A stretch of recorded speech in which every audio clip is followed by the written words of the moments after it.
So now it's my pleasure to introduce today's speaker. I'd like to thank Sandra Long for being here with us today. Sandra is an independent LinkedIn consultant, author, and speaker. Her focus areas include branding, networking, social selling, and social recruiting. She's the author of the Amazon best-selling book, LinkedIn for Personal Branding, The Ultimate Guide. Sandra, as I mentioned earlier, is the president of Post Road Consulting, and it's located in Westport and Stamford, Connecticut. Her company's clients include sales teams, corporate C-level executives, HR teams, universities, and recruiters. Sandra is part of the RBS Executive Education faculty, where she teaches both online and in person for programs such as our social selling and the mini MBA in intergenerational leadership.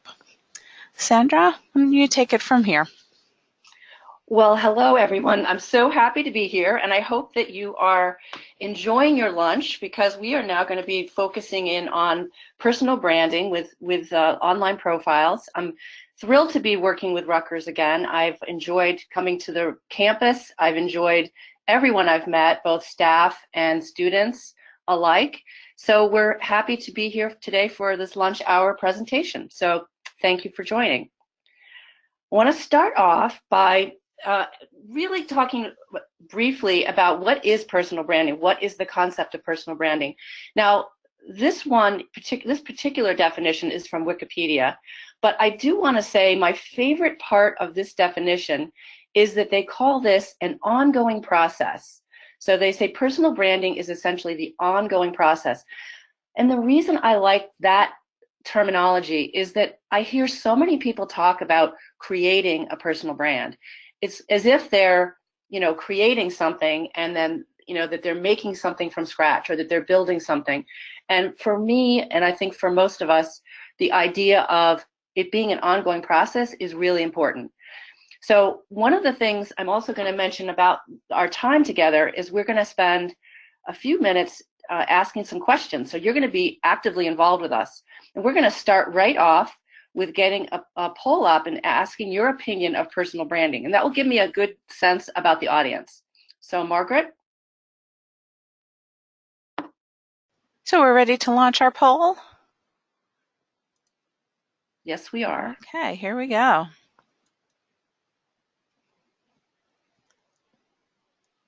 So we'll give everyone a chance to give an answer to that. Responses are coming in fast and furious. Oh, good. I always love to see the answers to a poll. So far, our middle selection is ahead. Let's just give a few more seconds, and then we'll close it out so we can, take a look and continue the presentation. I'm very fascinated by the 1%ers who are skeptical of personal branding so far. That's good. We want to get everyone's take on this, right? Okay, good. The numbers have kind of stopped moving, so I'm going to close out the poll and let you return to the presentation.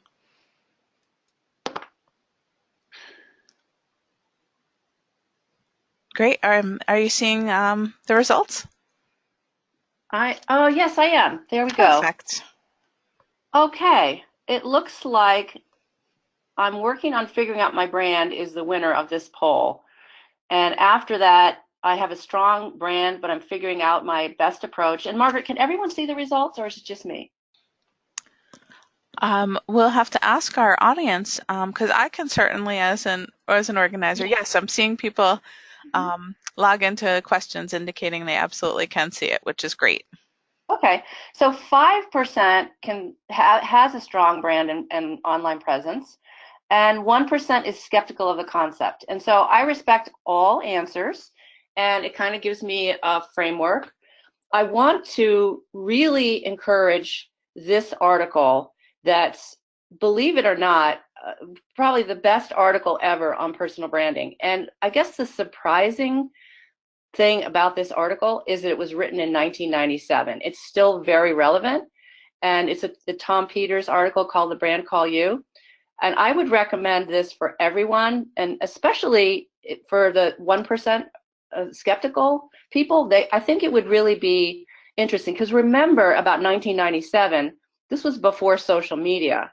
So social media as we know it, the main social media platforms were really coming, really starting in between 2003 and 2007.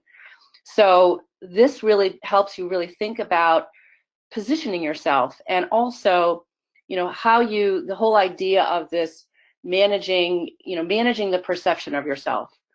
I think when I go back years ago, before the idea of personal branding, for many of us, we used the word reputation. That was the word that we used. We kind of wanted to make sure we had a professional reputation, a solid reputation. But I really recommend this article for all of you. Let me just. All right, so what's included in a personal brand? So it's not just where you went to school and where you work. Those are important, but a personal brand is also really about who you are. What are your values? What are your personal qualities? What's your vision? All the things that are sort of the unique combination of traits that make up who you are. And when I think about the value of a brand, it really is truly a set of expectations about you. And for me, the clients that I have, that I work with, typically they want to either attract employers, they want to attract buyers or prospects, they want to differentiate themselves from other people. And even if you're being referred, if you say, well, I don't need social media, or I don't need personal brand, and I do everything through referral, what's happened now is that most of the referrals that you're going to be receiving in today's world, in today's professional world, they're going to be validating you online. They're either going to be going to LinkedIn or going to Google and looking across to see what you're all about, to decide, do I want to take that meeting or do I want to have that interview? So here's an example, obviously a celebrity example, and his personality, Richard Branson's personality, really comes through. It's not just a CEO of a airline or whatever. He is truly brings out his personality, and he brings out his values. I mean, if you think about him, the way he talks about putting employees first and then making the customers happy after, all the things that make up his values and make him unique, he's a great example of a personal brand from a celebrity perspective. Now, most of us are not celebrities. So what's really happened is that because of social media, the concept of personal branding is available to all of us. It's something that we can all take advantage of. And what we're seeing is that everybody, all of us, are using we are representing a personal brand. Whether or not we're managing it or not is our choice, but we all have it. So when I think about it from a sales perspective, and we talked a little bit about getting referred, that most B2B buying decisions today are starting with a peer recommendation. So this is according to Harvard Business Review. So we know that those B2B buyers are looking particularly on LinkedIn, on the B2B space, but really all social media is being used across the board to validate people. The idea of hiring is a very important aspect when we think about personal branding. So, you can potentially impact your ability to be hired, and whether or not you're posting. So obviously there are employers who will screen social media profiles. We've read about it. We know it's happening, and they could rule someone out. They could decide that guy or that woman is not for us. They don't have the match. The culture is not a good fit, or whatever. They don't like the way the person's posting. But on the flip side of it is that 57% of employers are less likely to call someone if they don't have any presence. So that's kind of interesting, because I think some people say, well, I'm safe because I don't have social media. But there are employers who will hold that against you. Now, from a LinkedIn perspective, we know that over 90% of recruiters are using LinkedIn to find candidates. And it's not just the recruiters, it's the hiring managers. They want to look at the profiles too. So as that recruiter finds the candidates, provides, creates a pipeline, provides the candidate list to a hiring manager, the hiring manager very often is going to go and validate that on LinkedIn themselves. Because remember, it's a lot more than a resume. The resume is sort of a static document. It's certainly a marketing document. It's certainly a reflection of your personal brand. But that hiring manager and that recruiter is going to look online to get more about your personality, to know more about you, your network, kind of how you engage, what you do, and you really get a better sense of you. Now, this has become a really hot topic in the last, I'd say, 4 or 5 years. Many of us, no matter what business we're in, we want to become known as experts or thought leaders. And it's so easy to do now because of the tools available.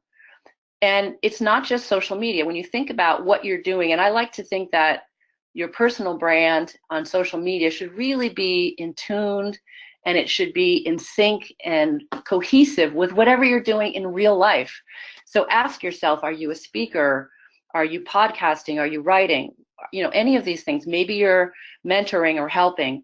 Because anything that you're doing offline, you want to be thinking about, how do I bring this in a cohesive way, in an authentic way, online, right? And so it all works together.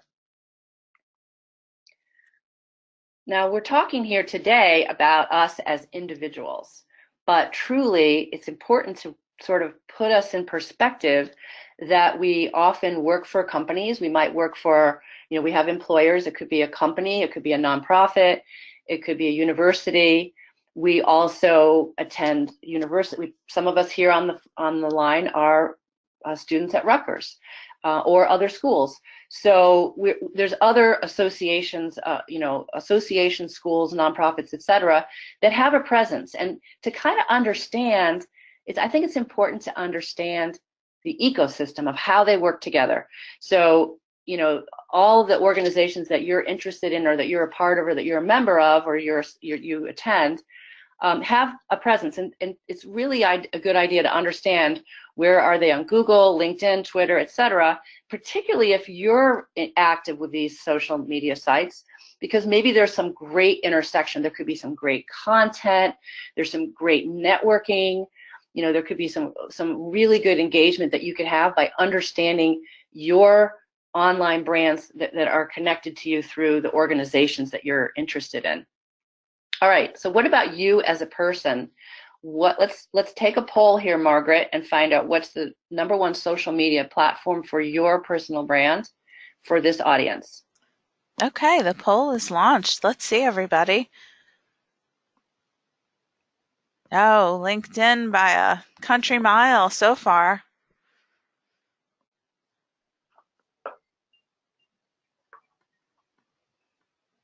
Okay, yeah, I'm getting excited about the results here. Yeah. LinkedIn is still ahead, but Instagram is now in the game. Okay, that's great. Oh, and Twitter is on the map. Small percentage, but on the map. Mm-hmm. I'll give a few more seconds because I still see the numbers moving. Okay, good. I'm going to close and post the results for you. There we go. Okay. Oh, wow. Okay. Nice. All right. 72% LinkedIn. Excellent. Thank you for that. 16% Facebook. Now, interesting about that, this is obviously a big LinkedIn audience. If you went across the board, globally, Facebook, across all age groups, Facebook is #1. But here in this audience, LinkedIn, and that's good. This is a business audience. This is, business school, business audience. So that makes sense. All right. Excellent. Thank you for that. All right. We talked a little bit about the fact that you have your brand, you're online, your university's online, your employer's online. And it's important to think that what you do is very interconnected. Obviously, you can find content, you can find people, you can make connections, you can find opportunities by understanding not just yourself online, but the companies and organizations that you're interested in. But it's interesting that employees are now the best brand ambassadors for a company. And I think that particular knowledge is becoming, it's really driving a lot of activity that you're seeing. Because in fact, there's the thing called the 10x factor, meaning the average LinkedIn company page has a certain number of followers, and you can go, if you have a company, you can try this out and test it and see if this works for your company. Look at the number of followers and then take the number of employees that are at the company that are there, and figure out, if you did like an average, say 200 connections, multiply it by 10, you'll see that for the most majority of companies, the employee amplification, the employee impact is going to be much bigger. So that's why we see a lot of organizations really starting to care about, what are my employees doing online? How do we help them with their LinkedIn profiles and making sure they're sharing content? All right, so that was a little intro. I'm going to go right into the top 10 sort of must-haves, personal branding for social media. The first thing is really understanding, like, how are you coming at this? How are you positioning yourself? What is your goal for being online? So we talked about being an expert or thought leader is oftentimes a goal for many people, but I would imagine that many of you have multiple goals.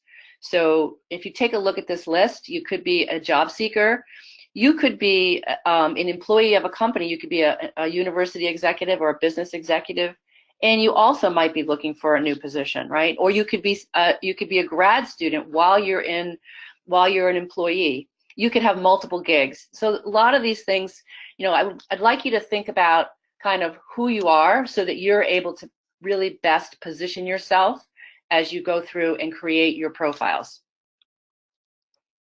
The next part is knowing your brand in terms of your voice. Like, how do you want to come across in terms of your personality and who you are as a professional? Because as I said earlier, it's not just where I went to school and what my job is. To get hired, or to get, whether it's, by an employer or for a sale, from a sales opportunity, people buy from people. People hire people they like. So how are you coming across? One of the things I see, and particularly since so many of you are interested in LinkedIn, so many of LinkedIn users are afraid to bring out a little bit about themselves. And I'm not talking about going overboard. We've all seen people who go overboard, but I like the idea of being professional, definitely sharing your expertise, but a little thread of who you are, of what makes, what's important to you, your values and your vision. Having that thread come through will make you more valuable, will make you more sought after than just being, sort of a listing of where you went to school and what you do, right? So bringing that out is important. And one way that you can do that is to tell your stories, to tell your personal story. And, you can do that in a lot of different ways. You can be a blogger, you can write articles, you can use your social media posts to bring out the story, various stories about yourself. One of my favorite places is on the LinkedIn profile. There's a section which they call summary. I don't like the fact that LinkedIn calls it a summary. I wish they'd rename it. And if I were LinkedIn, and I would call it LinkedIn introduction, or the introduction section, not the summary section. Because what happens is the summary becomes an area where people tend to treat it like a resume. They end up just re-quoting, re-mentioning everything that they've got listed in their profile. And truthfully, it's a golden opportunity to present yourself, to share your story, to be yourself, to write in the first person. So thinking about that, thinking about what story you want to tell. Now, I'll give you my own example in my LinkedIn profile.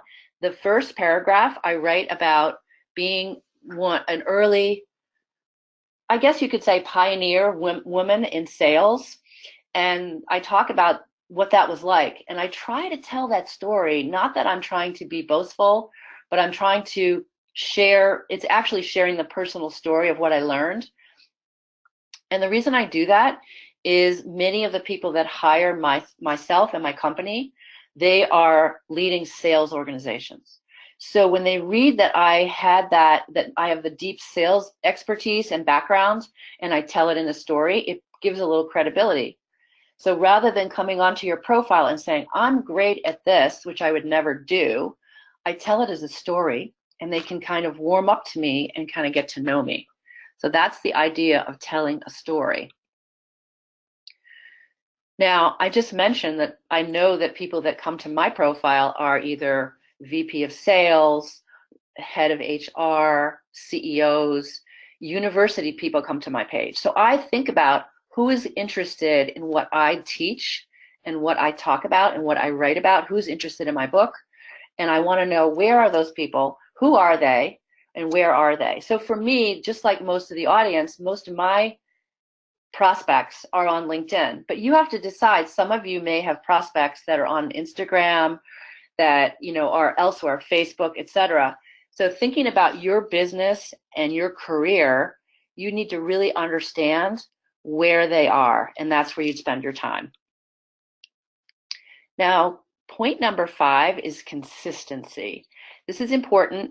You want to make sure that your name, for example, and your images, your headshot, your language, kind of the way you operate, the way you engage online, that it's not a completely different world. So I realize that you probably keep your Facebook and maybe your Instagram a little more personal. That's what I do. But I'm not altogether a different person. I try to be as consistent, and I do bring a little personal across the board, and I bring my business across everything. So thinking about being consistent in terms of who you are is important, particularly with your name and your headshot. So here, these are some of so I've got my same headshot on LinkedIn, Instagram, Facebook, and Twitter, and my same name. And the reason I say that is I've seen people that have, different names used. Now, obviously, you have to make a decision if you're going to show your maiden name, for example. Now, sometimes a maiden name is very important, and what I do is I actually show that on Facebook, because I feel that people from years ago might be looking for me there. But otherwise, I keep just my regular Sandra Long. So think about yourself and making it easy for people to find you and to connect with you, so that you have that same photo and as close as possible with your name that you can. Now, thinking about visuals, and I love the idea that you use visuals with your online brand. So, so you would want to have videos and photos, and I do that in my profile. I'll have photos of me speaking, I have videos, I have a speaker reel. And when you think about yourself, if you are a speaker, I want you to think about having photos and videos, or no matter what you do. Maybe you're demonstrating something from your business. Maybe you're, you're doing something in a showroom, or you're, whatever it is your business is. Are there visuals that you can use? And because it really so it's not just the language that you use, but it's the showing it visually. And so you can either have your own images, your own videos, or you can also look for photos and videos. Become sort of an archivist. I would suggest even creating your own personal library. Like, where do you start to keep track of all your photos and all your videos. And, of course, if you're going to grab photos online, be careful of rights and usage restrictions. But one of the things I've found, some of my clients have said to me, oh, yes, I'm a speaker, or I do these various things. And I'll say, okay, do you have images? And they've never really thought about it. They haven't really been gathering it. So if that's your situation, starting today, you can start building that library. So think about where you go and what you do for your business. And, all of us are doing things that we can then try to capture and try to create your own library, so that you have those things available. And then, of course, use it on social media. Now, point number 6. We're already here at point number 6. This is great. We can create opportunity from increased visibility. So you could even say visibility equals opportunity. So if you are online and you're doing things, you're posting, you're commenting, you're participating, you'll be seen. And it's something that will absolutely equate to opportunity. I would say it's interesting because people seem to have been more active, engaging on something like Facebook or Instagram. Traditionally, LinkedIn has had a lot of people that view content and not post or engage. However, big changes. It's really in the last 2 years. So LinkedIn engagement has gone up over 50% year over year. So for all of you 72% that enjoy being on LinkedIn, you've probably noticed there's been a huge change. And then you can decide for yourself, where do you stand with being visible? Do you want to create content or do you want to curate other content? But being active will make it so that you're top of mind. So if you have a company or if you are in sales or you are trying to find new prospects, and I'm not talking about just putting up things about yourself, but really putting up helpful content will put you in the mind of those buyers. Remember, a lot of those buyers are online. They're on LinkedIn already. And for a job seeker, it's the same thing. You are becoming visible and known for what your expertise is all about. So where can you do this? You can blog, you can do a LinkedIn article or post. Now, an article is like a blog. It's a long form article, and it's something that you then see on your profile. And very few people actually do articles, but they're very effective, and they're particularly effective for those types of the content that you want to have retain and stay for a long time on your profile. And I do that. I have some articles, and I actually refer some of my clients to those articles because I know that they're going to be there for a long time. Now, a post is something that's a little more fleeting, but they're very, very popular now. In fact, posts are much more popular, and they're better from a short-term perspective. So if you have an event coming up, I know, for example, some of the folks at Rutgers put a post up about this webinar. So that's a great example of a good use of a post. Where else can you demonstrate your expertise? Well, you can either have a podcast or you can be a podcast guest. You can do webinars. Online courses are very popular now. You can be a creator of an online course pretty easily. In fact, there are some platforms that you can join that you can get started for free, and you can build an online course, and then you can sell your online course, or you can use that course to build up an audience. So there's so many ways you can use what's online to build your expertise. Now, YouTube is hugely popular for this, and we've seen a lot of YouTube creators become celebrities themselves. So YouTube is one place that you can think about if you like to be on video. Now, Quora is another place that it's a place where people ask questions and answer questions. So if you think about what you're an expert in, you can sort of go on there, create a profile, sign up for what you're an expert in, and start answering questions. Now, the funny thing about Quora is there have been people that have answered questions, done a really good job of answering questions, and then they've been featured, because of their great answering of questions and great answers. They've been found by media outlets and actually been asked to write articles for magazines. So you really can be discovered by having quality content. So assuming you are that expert, there's all these places you can use to share it, but make sure you're sharing really quality content. So let's kind of dive into LinkedIn a little bit, because that's kind of where we're all, our mind is there for most of us here, and of course that's what my business is.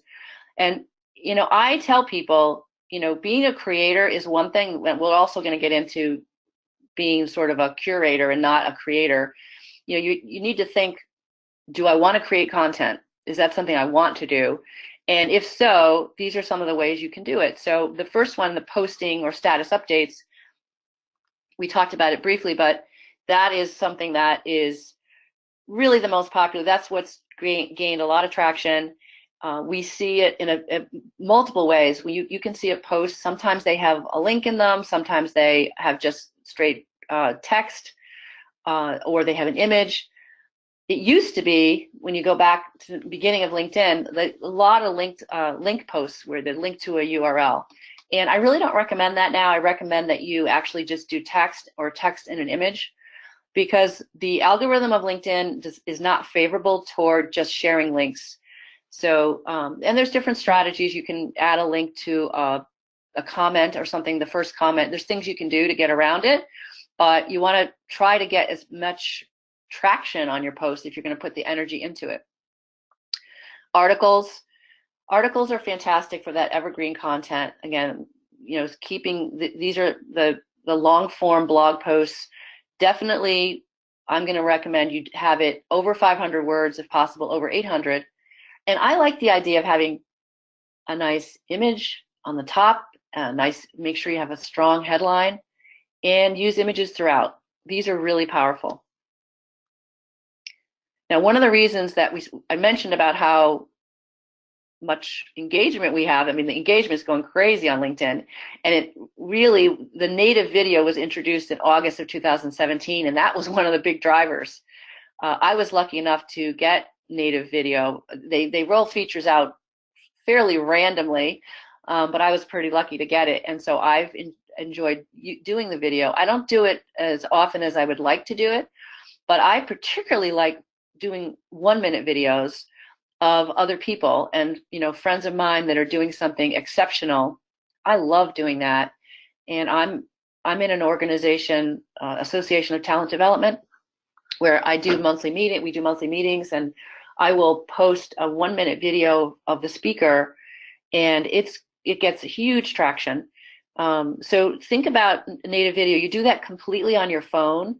You would just take your smartphone, and the maximum length is 10 minutes, but I really prefer 1 or 2 minutes, and you can take a video and then you can upload it into LinkedIn. But obviously you make sure you can, and what I like is you can check it to make sure it's a good video. Don't do it from the LinkedIn app. You just do it from your phone first and then upload it.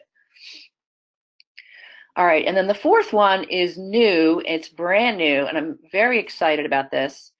You can now put documents in the feed, and they rolled this out. It's really funny. They rolled this out last, I want to say November, December, but not everybody has it yet. So you can look and see, when you look where you can add a post, you can see there's a little icon, and you can hover over that to see if you have this feature. But if you put a document up there, you will find there's a lot of, the algorithm really likes the document, so you'll get a lot of traction on your post.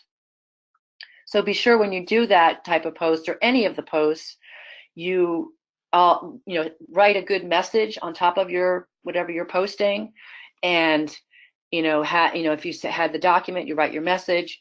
You could add your hashtags and any mentions that you want to do. But the document posting, I think, is going to be pretty exciting for most of you. All right, so one thing I did want to share is, if going back to the idea of you being an expert in something, my expertise is LinkedIn, but all of you have an expertise in something. Some of you might be an expert in artificial intelligence, or you might have an expertise in project management or marketing, or whatever it might be. And to be as specific as possible, and then thinking about repurposing your content. So let's say you have a great idea or a lesson. It's a lesson about something related to your expertise. Then I would challenge you to think, how are all the ways I could do it? Because to make it easy for yourself, so you have this one idea, then write a blog post, and then go and make a little, maybe 1 or 2 minute video, put it on YouTube, then embed the video into your blog post, right? And then take your blog post and then put it onto LinkedIn, put it onto Facebook, send it out on Twitter. So thinking about just first focusing on what is this great idea or this great tip or this great insight that I have, and then how are all the ways, because doing it that way will get you greater traction on everything you do, and it will get you greater visibility, and it will save you time. Because to have to come up and think about new ideas all the time, this will give you just a lot more productivity to your thinking and putting this together. So it's repurposing content. So earlier, I talked about being a creator. I just talked about being a creator. But I don't want you to think, some of you might be saying, I don't know about this. I am not sure I have time to create content. Well, I have really good news for you. You don't have to be a creator. You can have great visibility by sharing content, liking content, and my favorite is making comments. So you can do all that, and I know many people who are active in doing this, liking and commenting especially, and by doing this a couple times a week, they're getting the visibility that they need. So don't feel the pressures on that you must be a creator. You can be very visible. And to me, you're showing your expertise, because if you see a good article, if you learn something that's really interesting, don't just share it or like it, but by putting your insightful comment, that's the part where you're bringing out your personal expertise. Okay. I want to also mention video, because video is become so important. So obviously, YouTube and Vimeo are places where you can, create your own space. You can have a YouTube channel. Everyone can do that, and you do that right off of your Gmail account. So from your Gmail account, you can set up a YouTube channel. You can set up a personal channel. You can set up a business channel. And you can then upload your video. And then from there, you can take your YouTube video and you can put it on your LinkedIn profile. So you can have it be under your summary or under your experience. Now, you can also put it in the feed, but you're not going to get the traction. The most of the traction you're going to get is from native video, meaning you're taking it straight from your phone. Obviously, there's a lot of other places for video. Facebook Live is really important, is pretty hot, obviously, and Twitter and Instagram. So point number 8, leveraging video. I think if you're comfortable being on video, then think about where you want to be and how you want to leverage it. If you're not comfortable being on video, then maybe you can think about trying it out.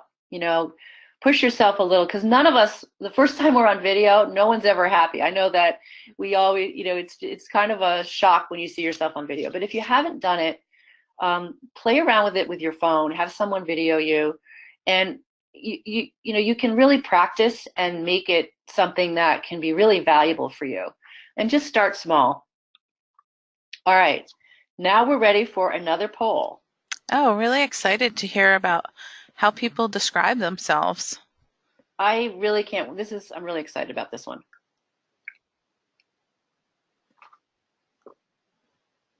Okay, so far, we jumped very quickly from liker and creator, and we've got a little bit in each one, but liker and creator, create, engage seem to be.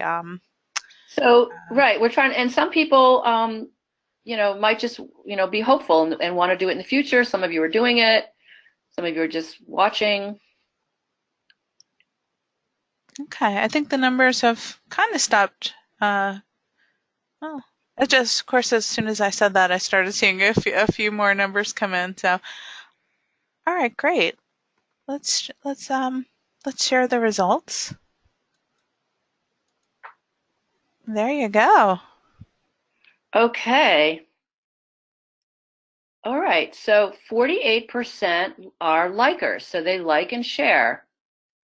Okay, that is good. That's very good. And then 24% are creators. That's a lot of people a lot of you are here are creating and actively engaging. That's really good.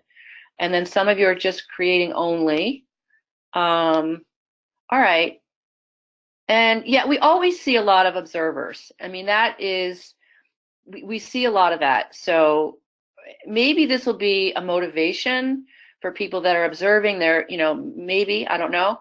And then hopeful. So I usually see a very high number of hopeful people. People are on LinkedIn and they want to be engaging. So I'm hoping that there's a tip in here for everyone, but that's great. That's fantastic. Oh, and I just want to say, in terms of the poll that, wherever you're at is fine. It really is a journey. I mean, it is pretty amazing how many people are actively posting, and I love to see that, obviously, but you have to be comfortable. And I would say for those of you that are not yet engaging and wish to engage, just take it step by step. It's not something, it's something once you get used to doing it, you'll feel good about it. And when I talk about my point number 10, I think you'll see where it's really going to be helpful for you. So let me get into point number 9, which is to be found on Google. So going back to the beginning part of this presentation, we said that, those employers are going to be looking online, and people who are interested in hiring your company or working with you, they're going to be looking for you. So you want to make sure that what is available about you is what you want, it's showing what you want to show. So the first thing is that you should Google yourself and make sure that you've got what's coming up is what you want. So it's like your website and all of that, and your LinkedIn profile. But you have control of what you can show on Google when you're in LinkedIn. So there's a setting here. You can edit this, and you want to make sure that you are showing, that your profile is public. Because if you have this turned off, that means that people can find you in LinkedIn, but they can't find you from Google. You do want to make sure that your profile, because think about this, if LinkedIn is where most of us are spending our energy, professional energy online, you want to make sure that's where people end up. So make sure you have this setting properly done. All right, and then you can look at all your other social media as well. So for example, from me, when I put my name into Google, my website comes up. My LinkedIn is always going to be the top social media. Usually it's in the top 3 or 4 of my search results.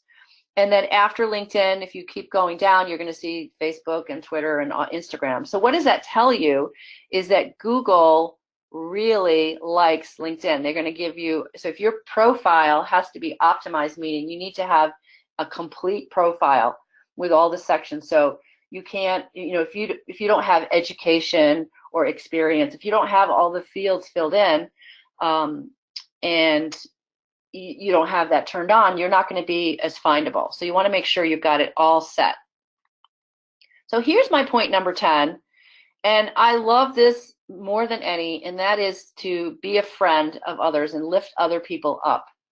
Because if you're online and you see people like this that get online and all they do is maybe post that they got an award, or that which there's nothing wrong with that, by the way. It's just that if that's all you do, it's not really the philosophy that I have, or that most of us I think want to have, is to be a friend to other people.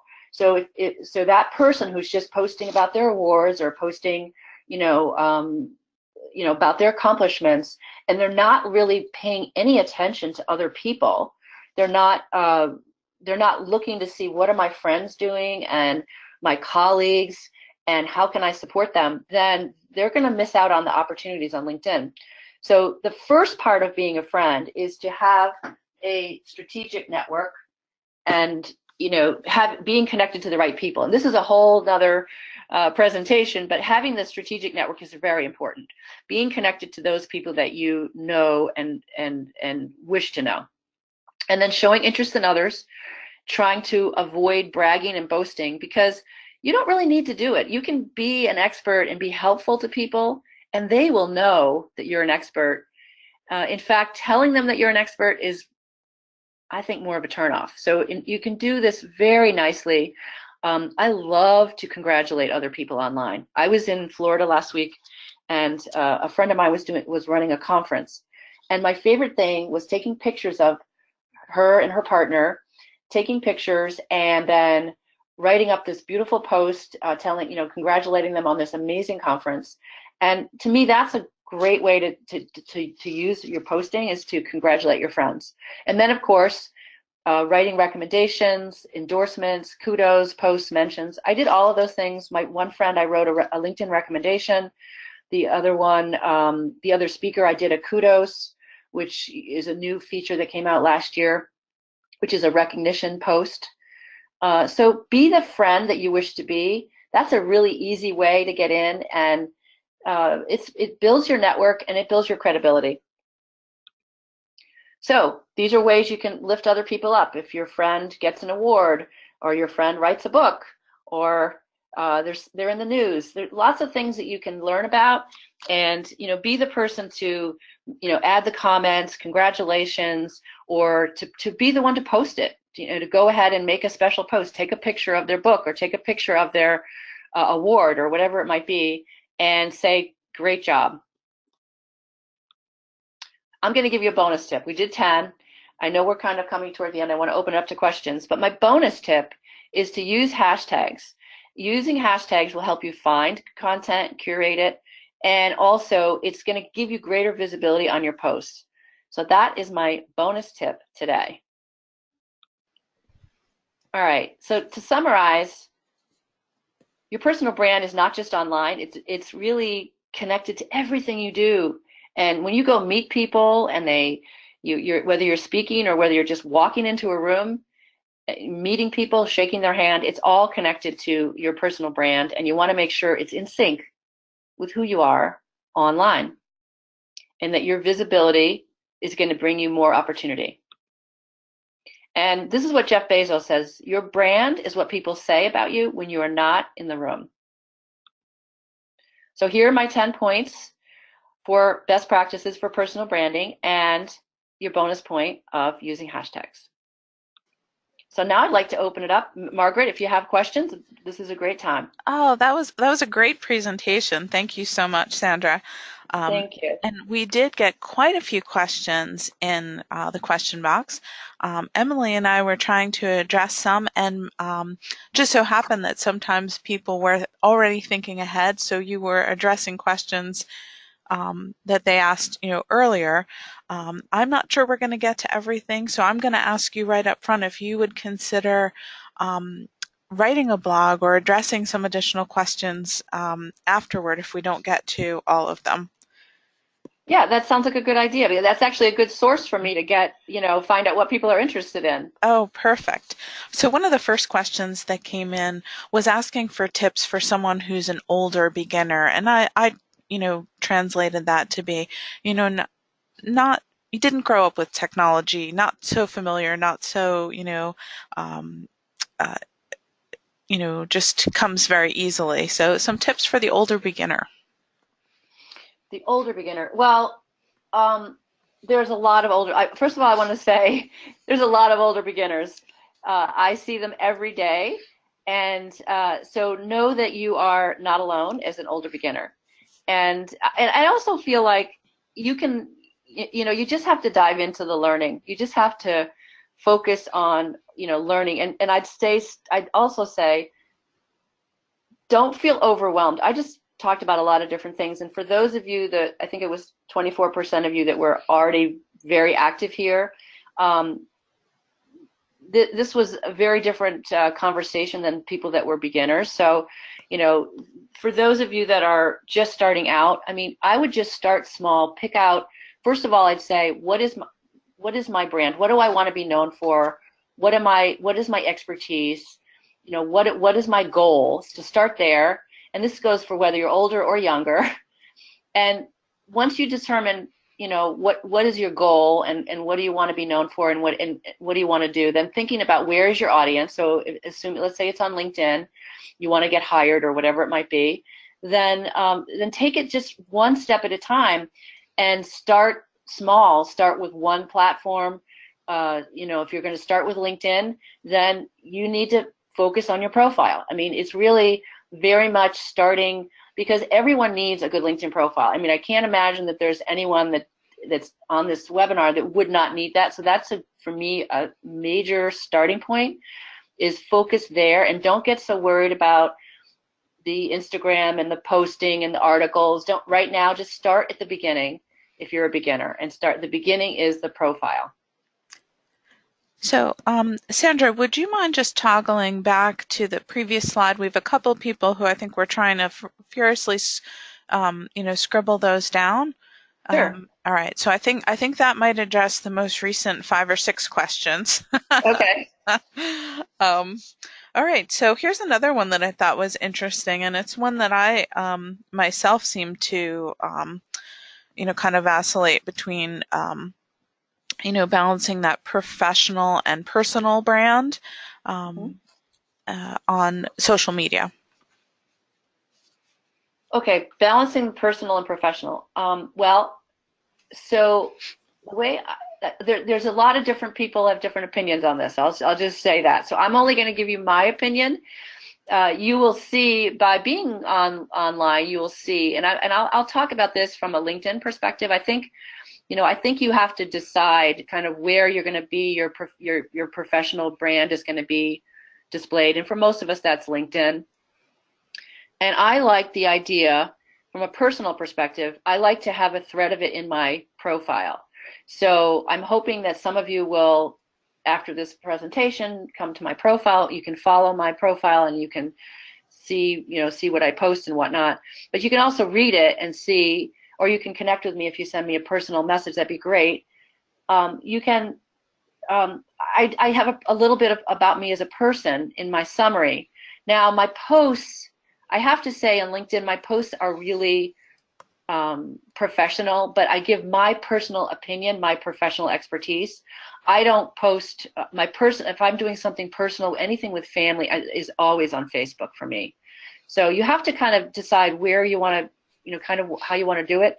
But I feel like if you're on LinkedIn and you're only talking about your professional expertise and you're not sharing a little bit about your personality, you're kind of missing out. That's just my opinion. In fact, some of the companies that hire us, they know this, and they'll have us, we work on the company brand, so the company page, and then we actually work with their employees to bring out the employees' personal brand, because they want their customers to see that their employees are, great people.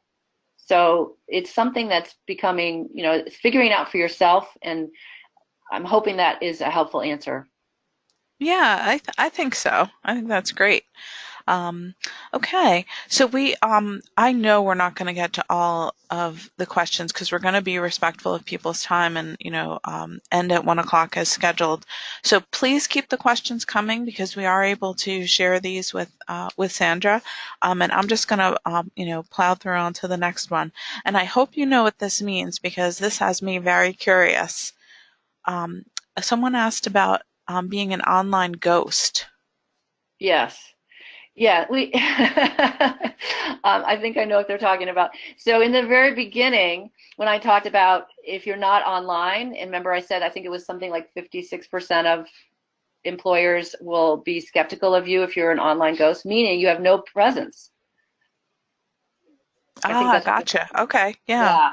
yeah. So, there are some people that say I don't do social media, and so that could be fine. But I think depending on what you're trying to do, if you're trying to get ahead in the professional world, you're trying to get hired, you're trying to become known, or it's going to hurt you if you're a online ghost. Sure, sure. I just wasn't familiar with that term, but now I know exactly what you mean, and I find that very helpful. I hope our audience did as well.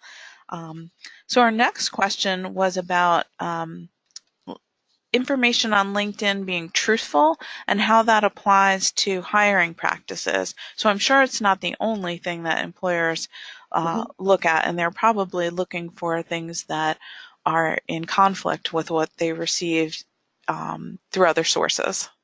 Yes, I think these are all really good questions, by the way. So one of the things that recruiters will do when they look at your LinkedIn profile, they will look for consistency with your resume. So one big thing is looking at the dates. So if the dates don't match, that will be somewhat of a flag to say, this looks suspicious to me. So, I think that to me, I don't see a lot of people, lying on their LinkedIn profile. I mean, first of all, it seems that, it's public. So if somebody were to do that, everybody would know. I mean, it seems like it would be pretty well known. So I'm not overly concerned about it, but I'm sure recruiters and whatnot are going to be comparing, and they're going to do the regular validation that they would, due diligence that they would do on candidate. Sure, yeah. Um, and we've had a couple questions that go to this, generally speaking, and it was about what the perception is when you're writing your own content versus reposting that of another. Hmm. How is that received by the audience? So, I mean, I'm sure that everybody who, everyone's going to have a different opinion as well, but I would say if you're adding insightful comments, then you're perceived as a thought leader. Like you don't have to be the creator. I really like to tell people that, because especially if you haven't been engaged, it's a big jump to all of a sudden become a creator. I'd say start with liking a comment, and then making liking a post, and then making comments. By being insightful, you're going to get a lot of traction. In fact, there's some people that's their whole strategy is just commenting. So if you're just posting yourself and you're not making comments or liking other people's content, that is not good either. You really want to have a balance. But as a beginner, you want to start by liking and commenting. Okay, great. And I know we only have time for about one more, and I think this is the perfect one to end on. And that is the how often question. How much is too much? How much is too little? How often should we be on LinkedIn or our other social media platforms? Okay, great question. All of this gets back to your goal. So if you are in a job search, then you need to be on LinkedIn a lot, because if you're in a job search, I want you not only to have an amazing profile, but you need to be the number one way to get hired is from an employee referral, right? So the employee, the friend of yours that works at a company, or people that you know that work at the company. So that means you need to be using LinkedIn to do all kinds of searches, to build your network, to learn about the company, to look over the hiring manager, the recruiter. So, I don't believe as a job seeker you should spend all your time applying for jobs, because online applications, to me, that's a lot of it is a waste of time. But I'd rather you spend your time on LinkedIn searching, connecting, using it to, warm up your people that that are employees, asking them for, to take what's online and move it to offline, to have a conversation about a career conversation. So there's a million ways you can use LinkedIn. So again, it gets back to your goals. If you are not a job seeker, you just want let's say you're an employee of a company and you want to, be visible, then I would say, post something or like something a couple times a week. But I think for most of us that are active and interested in our professional life, you'd want to be on there at least every day. But again, thinking back to your goals to make a plan. And then once you make your plan, come up with a little list of things you're going to do every day. So you might be, you're going to check your messages, you're going to check your notifications, you're going to check your home feed, you're going to obviously see who's looked at your profile. All these are clues to what's happening in your LinkedIn universe, and then you can take it from there. Fantastic, as everything has been today, Sandra. Thank you so much. I'd Great. also like to thank all of our attendees, who I think you'll probably agree were fantastic in terms of their participation, both in our polls and our questions. Yeah, Um, fantastic. and Thank I you so much. They were great. I mean, I love the questions, and I'm so happy that we did the polls. Thank you so much. Yeah, yeah. So, as we close, I have a friendly reminder to those of you interested in our virtual Lunch and Learn series that these are monthly events at which you can meet us in the middle, meaning that they take place in the middle of each month, the middle of the week, and the middle of the day. And for more information, you can visit business.rutgers.edu/alumni/lifelong-learning. We have an exciting schedule of topics and speakers in the coming months, but are also open to your suggestions. So please stay tuned as the webinar closes, as you'll receive a very brief 3-question survey about this webinar that includes a free-form field to make suggestions on future topics. And as I mentioned earlier and responded to quite a few questions about this, a link to the archived recording of this presentation will be sent to you very soon. So thank you. Have a great rest of the day. Bye for now.